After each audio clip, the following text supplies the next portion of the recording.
मेरे चैनल को देखने वाले सभी दर्शकों को मेरी ओर से बहुत बहुत स्वागत। आज मैं लाइफ साइंस में एक्सक्रीटरी सिस्टम और किडनी के बारे में बताएंगे। किडनी का फंक्शन, किडनी का स्ट्रक्चर, किडनी का एनाटॉमी, वो सारा आज बताने जा रहे हैं। आप गौर से इसे देखिए और समझने का कोशिश करें। तो सबसे पहले एक्सक्रीटरी सिस्टम। एक्सक्रीटरी सिस्टम आखिर है क्या? एक्सक्रीटरी सिस्टम मतलब कि शरीर के अंदर बनने वाले जो हानिकारक तत्व है या वर्ज्य पदार्थ, उसको शरीर से बाहर निकालने की जो प्रक्रिया है उसको एक्सक्रेशन कहते हैं, उसको उत्सर्जन कहते हैं। ठीक है, हमारे शरीर में बहुत सारे मेटाबॉलिक प्रक्रिया होते रहते हैं, जैविक क्रियाएं होते रहते हैं। उन क्रियाओं के फलस्वरूप हमारे शरीर के अंदर उत्सर्जित पदार्थ जैसे यूरिया हुआ, ammonia, uric acid, hippuric acid, bilirubin, biliverdin, ये सब जो नाम बताए हैं ये सारा क्या है? Carbon dioxide. ये सारा क्या है? सारा उत्सर्जित पदार्थ। तो इन सभी पदार्थों को शरीर से बाहर निकालने की जो प्रक्रिया होती है उसी को हम एक्सक्रेशन कहते हैं। अब ये एक्सक्रेशन की प्रक्रिया जो है वो एक्सक्रीटरी सिस्टम के द्वारा निकाले जाते हैं। तो एक्सक्रीटरी सिस्टम के अंतर्गत क्या क्या आते हैं और उनमें से जो महत्वपूर्ण है उसके बारे में आज हम पढ़ेंगे। तो एक्सक्रीटरी सिस्टम के अंदर 2 किडनी आते हैं, 2 यूरेटर आते हैं, 1 यूरिनरी ब्लैडर आते हैं और यूरेथ्रा आते हैं। बस इतना ही एक्सक्रीटरी सिस्टम के अंतर्गत आते हैं, जिससे कि हमारा शरीर के अंदर बनने वाला जो गंदे पदार्थ है, जो अनयूजुअल प्रोडक्ट है, जो हमारे यूज का नहीं है, वो हमारे शरीर से बाहर निकाल दिए जाते हैं। तो अब ये एक्सक्रीटरी सिस्टम में जो किडनी है उसके बारे में हम विशेष चर्चा करेंगे, लेकिन थोड़ा सा आप देख लीजिए कि जो एक्सक्रीटरी सिस्टम है उसका किस तरह से पार्ट है। ये देखिए, ये हमारा जो किडनी है वो बीन सेपेट होता है, यानी वो राजमा का जो दाना होता है उसी के जैसा होता है, और ये हमारे एब्डोमिनल कैविटी में विद्यमान होते हैं। कहाँ पे होते हैं? Abdominal cavity. इसको एब्डोमिनल कैविटी कहते हैं। एब्डोमिनल कैविटी में रहते हैं, यानी उदर गुहा में रहते हैं, उदर गुहा में। अब इससे क्या होता है? एक नलीनुमा रचना निकलता है जिसको यूरेटर कहते हैं, और इससे भी एक नलीनुमा रचना निकलता है जिसको यूरेटर कहते हैं। इसका नाम है यूरेटर। ठीक है, अब ये दोनों जो यूरेटर है ये आगे बढ़ करके हमारा यूरिनरी ब्लैडर में खुलता है, लेकिन ये सीधे नहीं खुलता है बल्कि पीछे साइड खुलता है। इधर पीछे साइड करने का मतलब इसको डॉट डॉट अगर करें तो यहाँ पे खुलता है पीछे साइड, और इधर भी पीछे साइड में ये खुलता है, और ये यूरिनरी ब्लैडर यूरेथ्रा में जाकर के खुल जाता है, जिससे कि हमारा यूरिन शरीर से बाहर निकलता है। इसको यूरेथ्रा कहते हैं। ठीक है, इसको यूरिनरी ब्लैडर कहते हैं, यूरिनरी ब्लैडर। ठीक है, तो ये यूरिनरी ब्लैडर है जिसको कि मूत्राशय कहते हैं, और ये यूरेथ्रा, ये यूरेटर, और ये एब्डोमिनल कैविटी के अंदर ये है किडनी। तो आप ये देखते हैं कि हमारे जो टोटल एक्सक्रीटरी सिस्टम है उसमें एक जोड़ा किडनी, एक जोड़ा यूरेटर, ठीक है, और एक होता है यूरिनरी ब्लैडर जहां पे अस्थायी रूप से यहाँ पे यूरिन क्या होता है? जमा होता है। ठीक है, और इस जगह एक स्फिंक्टर्स मसल्स लगे हुए होते हैं जो यूरिन को बक बक पर क्या करता है? यूरेथ्रा के द्वारा बाहर निकालने में मदद करता है। तो इस तरह से हम एक्सक्रीटरी सिस्टम के बारे में जान गए। अब हम देखते हैं किडनी के बारे में।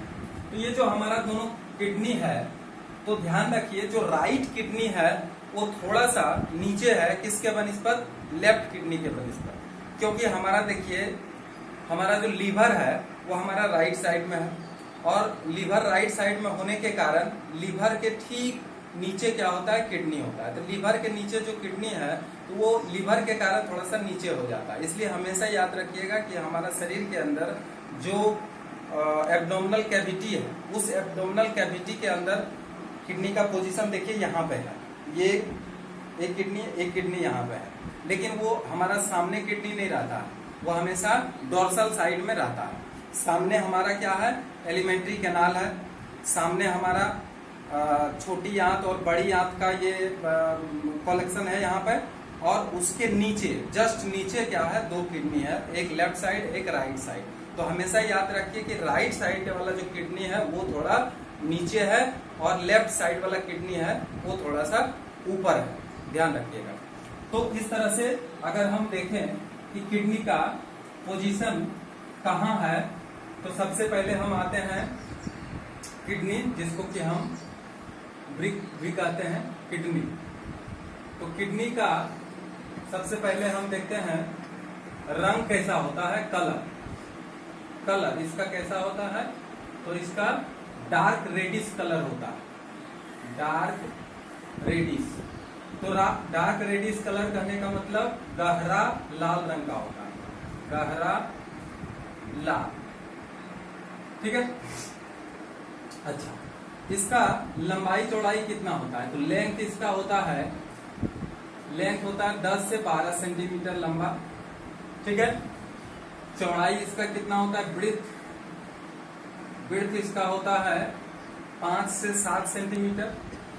और इसका जो मोटाई है, ये वाला जो मोटा है, यानी ब्रीथ हो गया, इसका मोटाई नहीं बोल करके इसको हम कर सकते हैं, ये यहाँ ये लंबाई हो गया, ये यहाँ से चौड़ाई हो गया, और इसके अंदर जो मोटाई है इधर से इधर अगर हम बोले लंबाई चौड़ाई ऊंची, और इसका जो मोटाई होता है ना, मोटाई इसका होता है 2 से लेकर 3 सेंटीमीटर, ठीक है। तो इस तरह से हम किडनी का देख लेते हैं, इसका लंबाई चौड़ाई मोटाई कलर देख लिया। इसका वेट कितना होता है ये भी देख लेते हैं। इसका वेट होता है 120 ग्राम से लेके 160 ग्राम, ठीक है। अलग अलग बुक में अलग अलग दिया हुआ है, लेकिन 160 ग्राम का वजन है, कहीं कहीं पे 150 भी मिलेगा। तो 120 से 160 ग्राम इसका क्या होता है, प्रत्येक किडनी का वजन होता है। अब इसका वेट देख लिए हैं, इतना होता है। अब इसका देखेंगे लोकेशन थोड़ा ध्यान से देखिए, लोकेशन क्या होता है इसका लोकेशन जो होता है, जैसा कि हम बताए हैं, हमारे शरीर के अंदर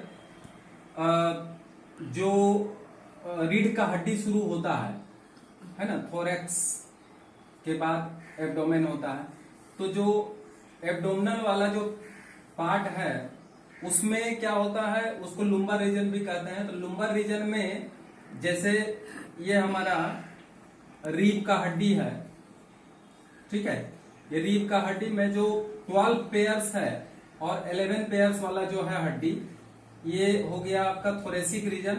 तो T11 और T12 यहां से हमारा दोनों किडनी शुरू होता है।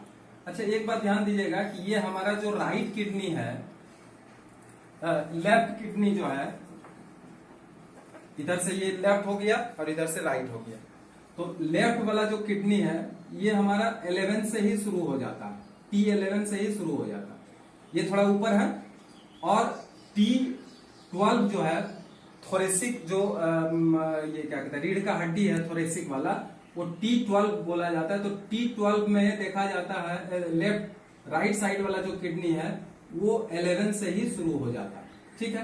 तो ये थोड़ा सा ऊपर हो गया, ये थोड़ा नीचे हो गया, क्योंकि एक मिनट, ये जो है 12 से शुरू होगा, ये तो T11 से शुरू हुआ और ये T12 से शुरू होगा। तो अब ये पोजीशन देख लीजिए, यही पोजीशन हमारा किडनी का होता है। और ये लास्ट जो होता है वो L3 में जाकर के कंप्लीट होता है।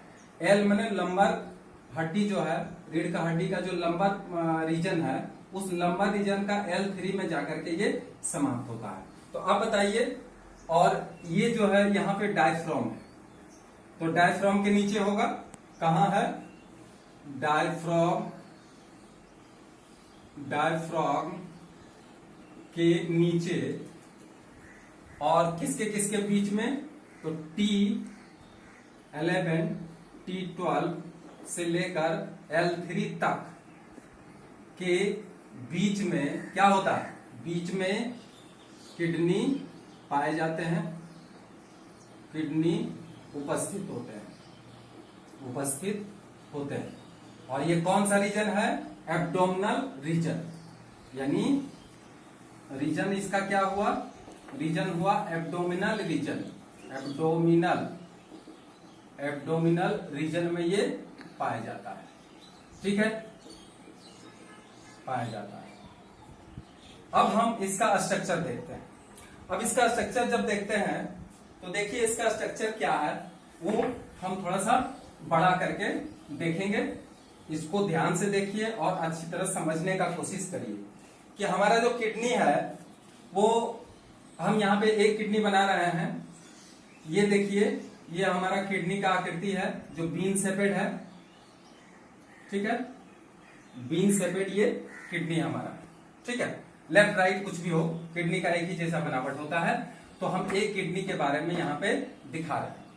इसके ऊपर एक बाहर का जो लेयर होता है, इस जो बाहर का लेयर है, इस लेयर को कैप्सूल लेयर कहते हैं, कैप्सूल लेयर, ठीक है। सबसे बाहरी लेयर को क्या कहते हैं?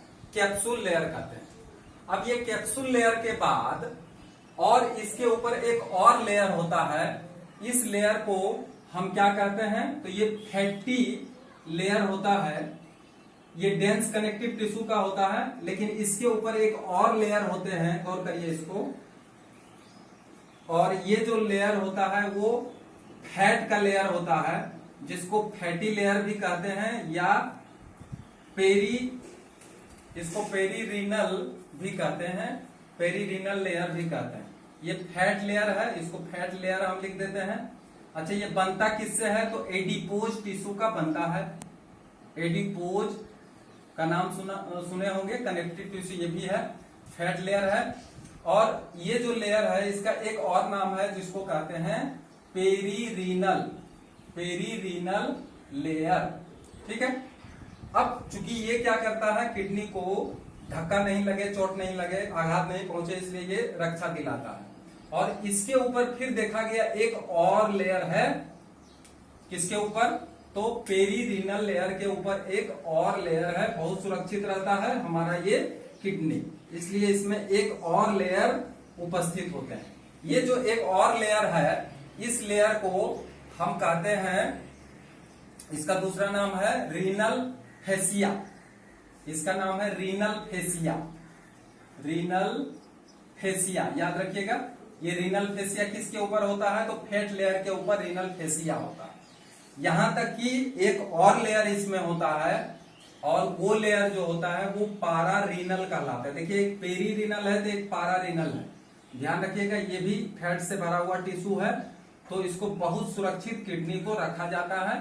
तो ये जो लेयर है, ये सबसे बाहर का, इसको पारारीनल कहते हैं। एक पेरीरीनल है तो एक पारारीनल है। जो सबसे बाहर है वो पारारीनल है, पारारीनल लेयर है, ठीक है। तो इस तरह से हम लेयर के बारे में चर्चा कर लिए हैं, लेयर के बारे में हम लोग समझ गए हैं।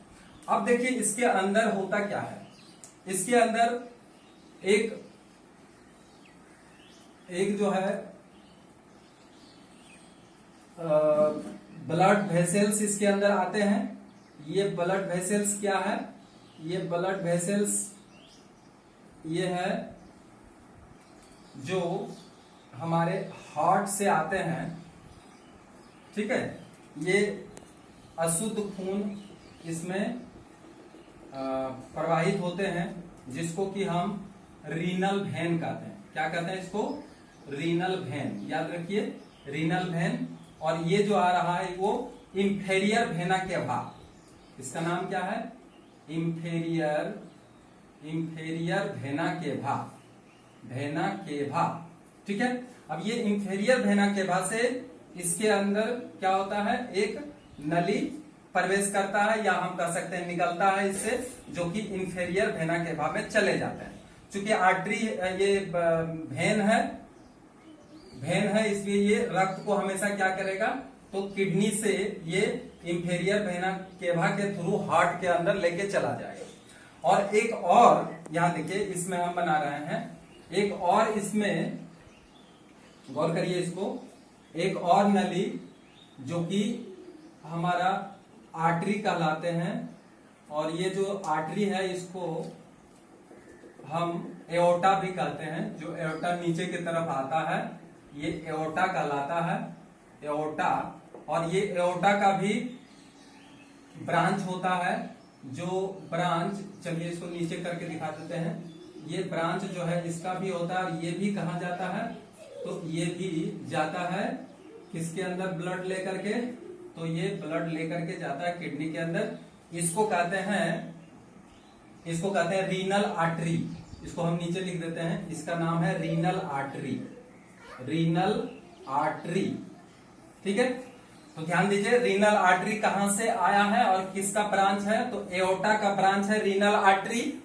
और इंफीरियर वेना केवा का जो ब्रांच है वो है रीनल वेन। ठीक है, दोनों प्रवेश करते हैं।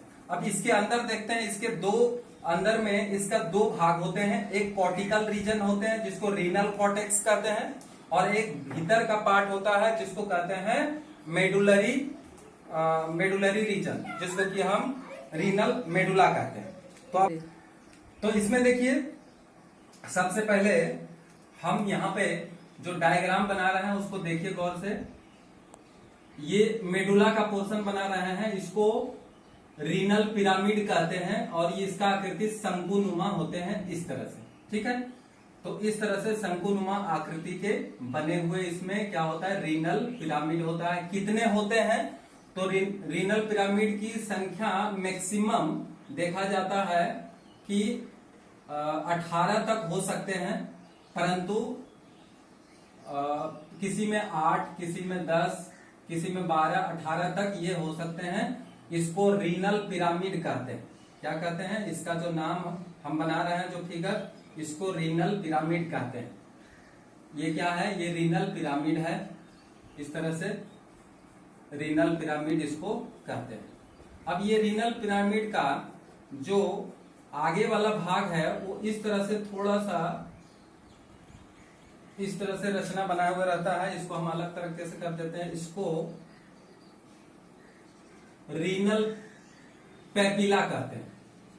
इस तरह से भाग इसका बना हुआ है जहां पे कि यूरिन छन करके आता है, इसको रीनल पेपिला कहते हैं। ठीक है, क्या नाम है इसका, रीनल पेपिला। ठीक है, अब बाकी जो ये वाला पोर्शन है ये कॉर्टिकल रीजन है। ठीक, अब ये रीनल पेपिला होता क्या है कि 2 या 2 से अधिक रीनल पेपिला आपस में जुड़ जाते हैं इस तरह से, और इसका जो स्रवित पदार्थ होते हैं वो सारा जो है इस तरह से मिल जाते हैं, इस तरह से रचना बनाते हैं। तो ध्यान दीजिए इसका, तो इसका नाम क्या है, तो सबसे पहले बताइए इसका नाम क्या है। ये है रीनल मेडुला, रीनल मेडुला। ठीक है, रीनल मेडुला। और ये पोर्शन है कॉर्टेक्स, कॉर्टेक्स, लेकिन कैसा कॉर्टेक्स, तो रीनल, सब में रीनल लगा देंगे क्योंकि रीनल का मतलब ही किडनी होता है। तो रीनल कॉर्टेक्स, रीनल मेडुला। और ये पोर्शन जो बताए थे वो क्या बताए थे, रीनल पैपिली। इसका नाम क्या है, renal papillae, renal papillae, papillae. ठीक है, रीनल पैपिली। अब रीनल पैपिली जो ब्रांच बनाता है उसको माइनर कैलिक्स कहते हैं, माइनर कैलिक्स।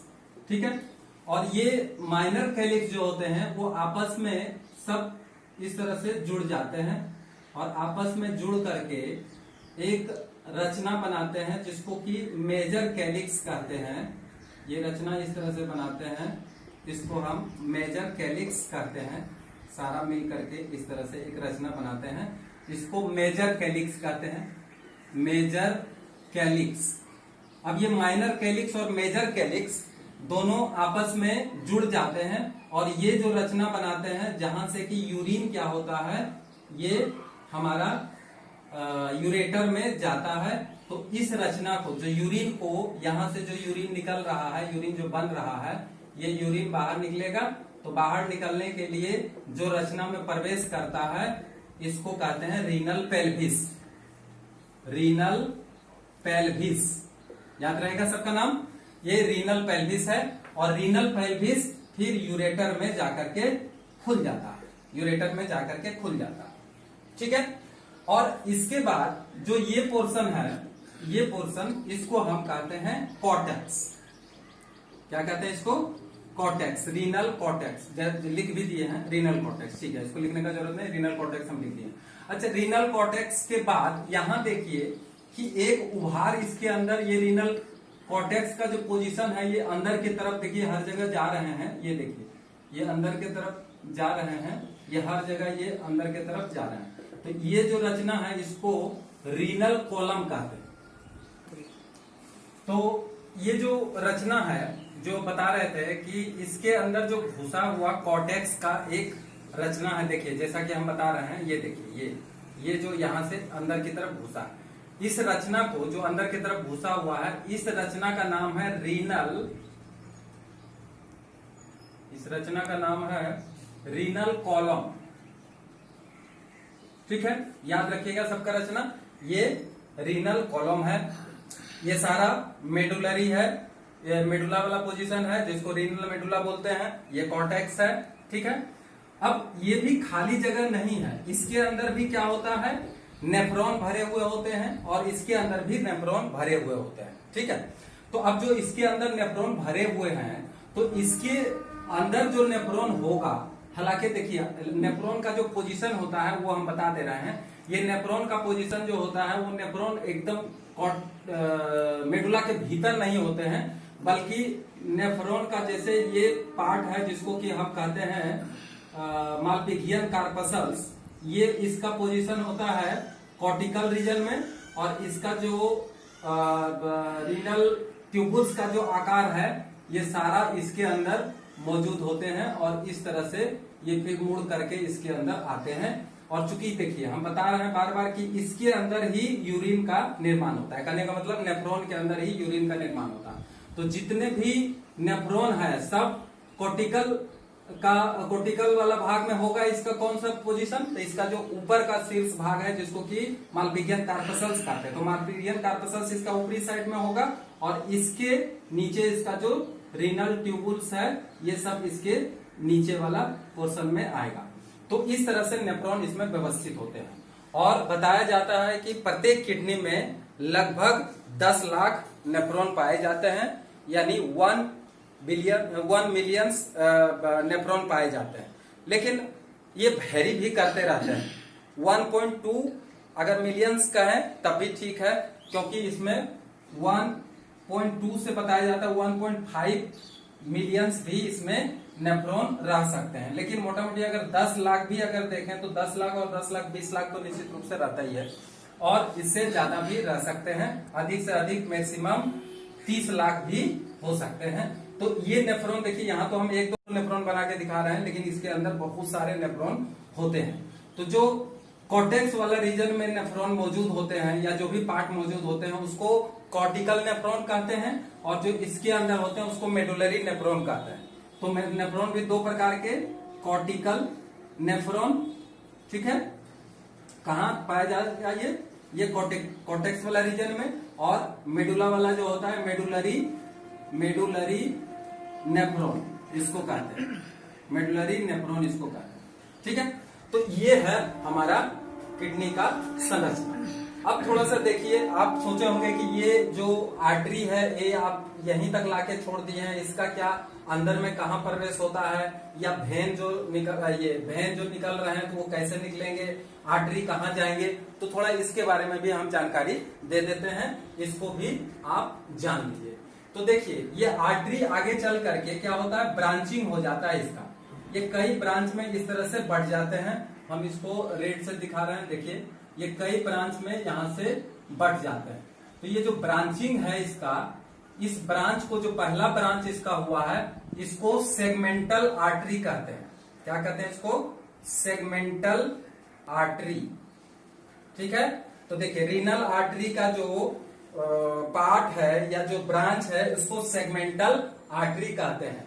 और सेगमेंटल आर्टरी आगे चल करके क्या होता है कि ये जो पोर्शन है मेडुला का, इसको चारों तरफ से इस तरह से घेर लेते हैं। ठीक है, इस तरह से सारा जो है आर्टरी इसको चारों तरफ से घेर लेते हैं। तो ये जो चारों तरफ से सारा आर्टरी इसको घेर लिया है, इसको कहते हैं इंटरलोबर, इसको कहते हैं इंटरलोबर आर्टरी। ठीक है, तो इंटरलोबर आर्टरी कहते हैं। अब ये इंटरलोबर आर्टरी आगे चल करके ये क्या करता है, तो आर्कुलेट आर्टरी बनाता है। आर्कुलेट आर्टरी आखिर किसको कहते हैं, तो ये अंदर की तरफ गया है इसका भाग, ये इंटरलोबर हुआ, लेकिन इसका जो ये ऊपर वाला भाग है, इस ऊपर वाला भाग को कहते हैं आर्कुएट आर्टरी कहते हैं इसको, आर्कुएट आर्टरी। और इसके ऊपर फिर इस ढंग से इसका ब्रांच हो जाता है। ये जो ब्रांच हो जाता है, इस ब्रांच को कहते हैं, इसका नाम है रेडियल। इसका नाम क्या है, इसका नाम है, लास्ट में जो ये ब्रांच होता है इसको कॉर्टिकल रेडिएट आर्टरी भी बोलते हैं। कॉर्टिकल चूंकि कॉर्टेक्स में है तो कॉर्टिकल रेडिएट आर्टरी। ठीक है, कॉर्टिकल रेडिएट आर्टरी कहते हैं। अब आपको समझना होगा कि आखिर ये आर्टरी आया है तो इसका क्या होगा। तो इसके अंदर ब्लड आ रहे हैं, और इसके अंदर ब्लड जो आ रहे हैं ये कैसा ब्लड आ रहे हैं, तो इसमें जो ब्लड आ रहे हैं वो इम्प्योर ब्लड है। इम्प्योर ब्लड करने का मतलब उसे एसिडिक प्रोडक्ट युक्त उसके अंदर ब्लड है। अब इसके अंदर जब आएगा तो ये फिर इसका ब्रांच निकलेगा, और इसका ब्रांच जब निकलेगा तो यही बनाएगा एफरेंट और इफरेंट, यानी ये अब जाकर के नेफ्रॉन के अंदर प्रवेश करेगा। ये जैसे नेफ्रॉन है तो ये इसमें गया, ये मान लिया नेफ्रॉन ये है, तो इसके अंदर ये गया और फिर ये वापस फिर जो है इफरेंट के रूप में, यानी ये एफरेंट और ये इफरेंट के रूप में फिर वापस आएगा। और इफरेंट जो होता है वो आगे चल करके, ये इसमें नहीं है, ये पोजीशन यहाँ पे अगर हम कहें, यहाँ पे अगर हम दिखा दें, ठीक है, तो ये आपका ग्लोमेरुलस है, ग्लोमेरुलस या बोमेन कैप्सूल। इसके अंदर से ये जब ये आ रहा है तो ये आ करके लास्ट में जाकर के यहाँ पे यूरिन बनाएगा, और इसके अंदर जाकर के वो इसके अंदर निकलेगा। तो यहाँ पे जो बात हो रहा है कि पेरीट्यूबुलर कैपिलरीज कौन बनाएगा, तो इफरेंट जो है वो पेरीट्यूबुलर कैपिलरीज बनाएगा। और यही कैपिलरीज आपस में जब मिलेगा तो ये कहाँ पे जाकर के खुलेगा, जितना भी है सब जाकर के वेन में खुल जाएगा, और वेन के अंदर जो है वो चला जाएगा ब्लड, और ये फिर इंफेरियर वेना केवा में न्यूरॉन है।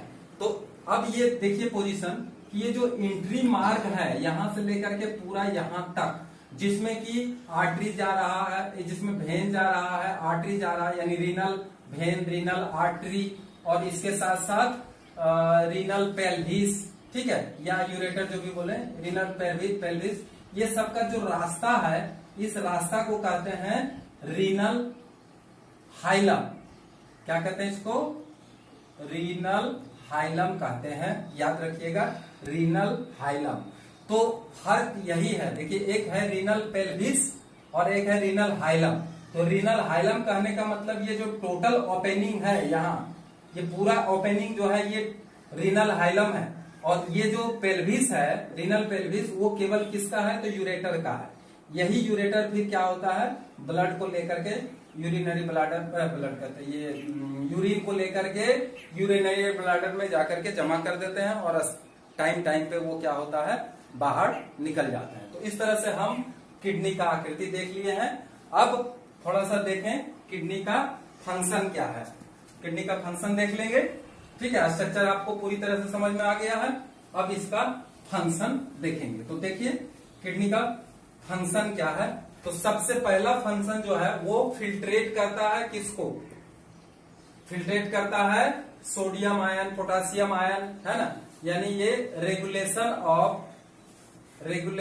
Of ion. पहला फंक्शन इसका है आयन का संतुलन, मतलब आयन का संतुलन।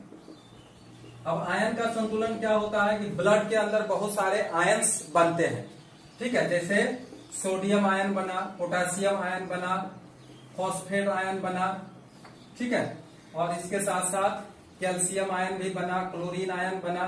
तो ये सब जो आयन है, इस आयन का संतुलन बनाता।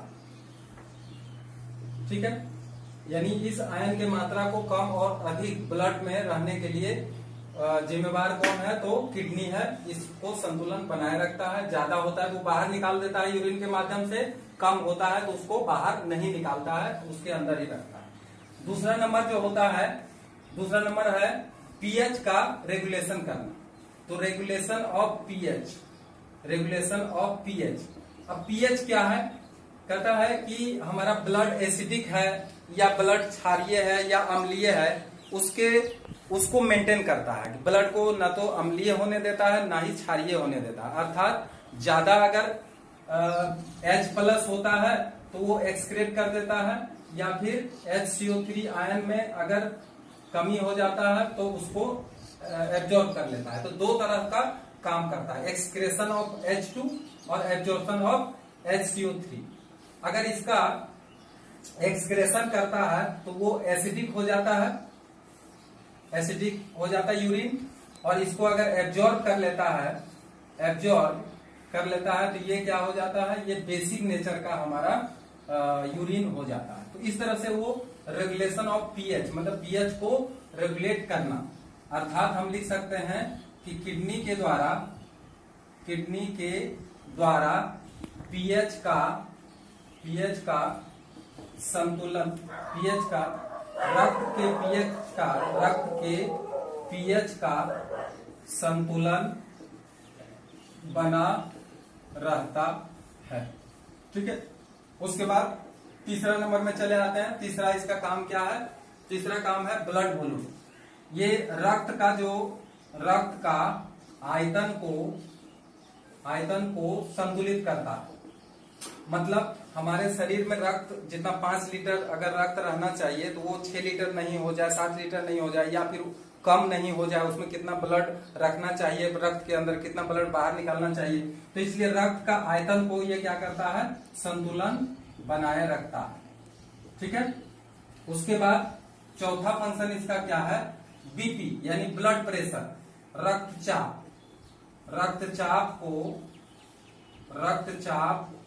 को नियंत्रित करता है। चूंकि देखिए आयन का बाहर निकालना और एब्जॉर्प्शन करना इसी का काम है, इसलिए वो रक्तचाप को नियंत्रित करता है। कौन, किडनी हमारा रक्तचाप को भी मेंटेन करके रखता है। उसके बाद है ऑस्मोलेरिटी। ऑस्मोलेरिटी क्या है, ऑस्मोलेरिटी देखिए, ऑस्मोलेरिटी कहने का मतलब हुआ कि प्रत्येक 1 लीटर ब्लड में कितना सॉल्यूशन उसमें सोल्यूट घुला हुआ। तो 1 लीटर रक्त में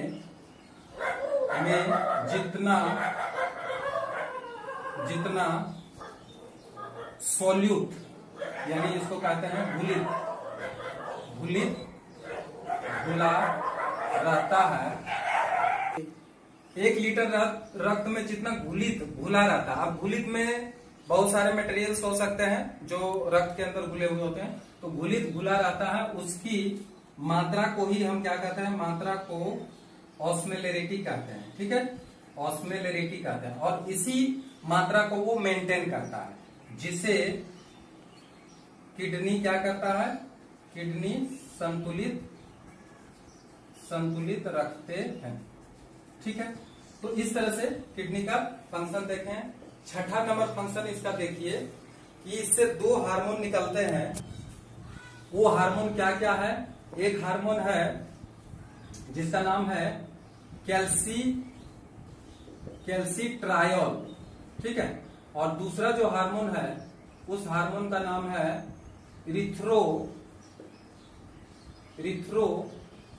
इरिथ्रोपोइटीन।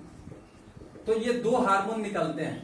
अब देखिए ध्यान रखिए कि जो कैल्सीट्रायोल है वो विटामिन डी का संश्लेषण करने में सहायक होता है, विटामिन डी का। और इरिथ्रोपोइटीन जो होता है ये आरबीसी के निर्माण में सहायक होता है। अर्थात आरबीसी अधिक से अधिक हमारा शरीर में बने तो उसके लिए ये जो हार्मोन निकलते हैं वो इसको उत्तेजित करते हैं आरबीसी बनाने के लिए। ठीक है, आरबीसी बनाने के लिए इरिथ्रोपोइटिन नामक का जो हार्मोन है वो निकलते हैं ताकि रक्त के माध्यम से वो चले जाते हैं जहां जहां आरबीसी बनते हैं, खास करके बच्चों में स्प्लीन और बड़ों में बोन में, तो वहां पे जाकर के उस सेल को उत्तेजित करता है जिससे कि आरबीसी बनते हैं। इसके बाद 7वां फंक्शन इसका है ब्लड ग्लूकोज लेवल को ये संतुलित रखता है। रक्त के ग्लूकोज के लेवल को या ग्लूकोज के मात्रा को संतुलित करते हैं। देखा जाता है कि डायबिटीज वाले जो व्यक्ति होते हैं उसके रक्त में ग्लूकोज की मात्रा बढ़ जाते हैं, तो जब वो यूरिन त्याग करते हैं तो उसका जो ब्लड ग्लूकोज है वो उसका यूरिन के रास्ता से बाहर निकलने लग जाते हैं, जिसके कारण कि उसके यूरिन में चींटी लग जाते हैं। तो चींटी अगर लग रहा है तो निश्चित रूप से हम समझ जाएंगे कि उसका जो यूरिन में चींटी लग रहा है तो उसके रक्त में भी ग्लूकोज का मात्रा आवश्यकता से ज्यादा है, जो किडनी क्या करता है उसको फिल्ट्रेट नहीं कर पाता है और ग्लूकोज को वापस फिर धमनियों में या आर्टरी में भेज नहीं पाता है। ठीक है, वेन्स के अंदर भेज नहीं पाता है, जिसके कारण कि उसका ग्लूकोज जो है शरीर से बाहर निकल जाता है। तो इस तरह से उसका भी संतुलन करने में सहायता करते हैं कौन? तो हमारा किडनी। तो और इसके अलावा एक लास्ट इसका फंक्शन है कि ये सबसे प्रमुख फंक्शन भी है कि हमारे शरीर के अंदर बनने वाला जो एक्सक्रीटरी प्रोडक्ट है, हमारे शरीर में बनने वाला उत्सर्जी पदार्थ जैसे क्या क्या बनते हैं? Urea, ammonia, uric acid, uric अम्ल, बिलुरबिन,